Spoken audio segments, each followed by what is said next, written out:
en janvier, ce pays de genêts, d'or et de granit taciturne.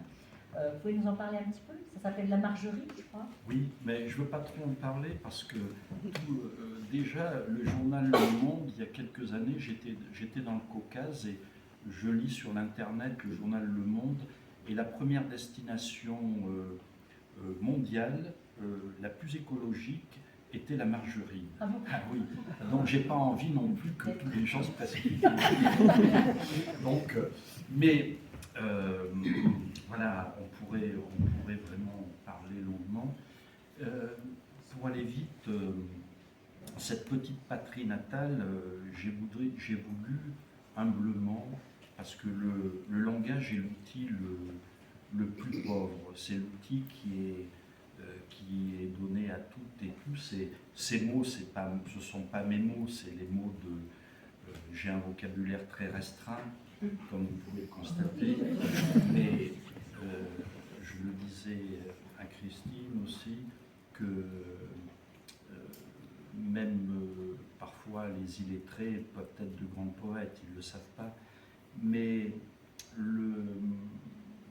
l'écriture m'est apparue comme un outil que j'avais à portée de la main, à portée de l'esprit, et donc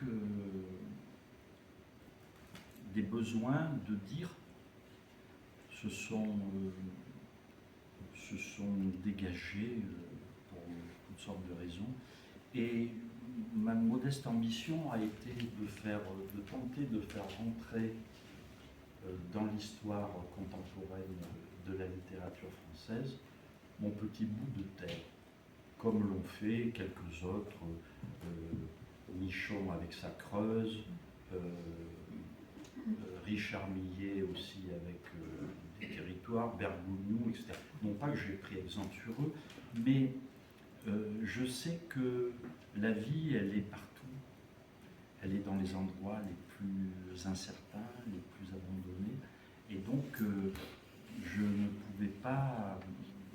J'avais autour de moi des personnages qui m'invitaient non pas à écrire des romans, mais à être cet alambic qui allait transformer ce matériau douloureux, joyeux, serein, de le transformer par le langage. Et je ne me suis pas tourné vers la musique, je pense que je suis un musicien, plus qu'un écrivain, mais je ne sais pas jouer d'instrument. Donc j'écris avec l'oreille. Voilà pourquoi il y a un certain nombre de livres.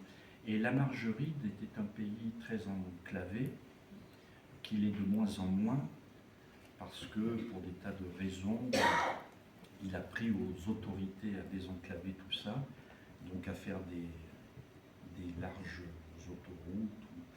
Mais j'ai toujours eu l'impression de vivre dans une sorte de, moins douloureux bien sûr, mais une sorte de Kurdistan français. Un petit peu plus fort, c'est... Oui, de vivre dans une sorte de Kurdistan français, dans le petit village anatolien de Margerie. Et c'est là où j'ai grandi, avec le très peu, avec des gens qui vivaient quasiment en autarcie. Tout ça a disparu. Mélanie, qui est plus jeune que moi, je ne sais pas si les écrivains plus jeunes peuvent entendre, mais on a été, nous, sur la crête d'une sorte de fracture, qui est la plus grande fracture de la société française, au-delà de ce qu'on appelle la fracture sociale, qui est intolérable aujourd'hui, mais la plus grande fracture, des chercheurs se sont penchés sur la question, c'est la fracture qui a anéanti la France rurale. Et ça, je pense que je ne m'en suis pas remis, et c'est pas de nostalgie, c'est pas du tout pétainiste ou tout ça, mais je pense qu'on ne peut pas vivre sans un rapport à la terre. D'ailleurs, tout prouve qu'on ne sait plus très bien où nous allons. Mais je vais chercher dans les pays plus lents, encore un petit peu agricoles, bien que la mondialisation ait tout gagné, je vais chercher ce rapport à la terre, aux autres, à la conversation, au langage. Je vais le chercher à travers les voyages et je n'ai jamais été aussi proche d'étrangers. Par exemple, lorsque j'avais 20 ans et que j'étais au Mali avec des paysans maliens, parce que nous vivions au fond les mêmes choses. Et cet éblouissement, c'est la stupéfaction les plus beaux ciels de ma vie.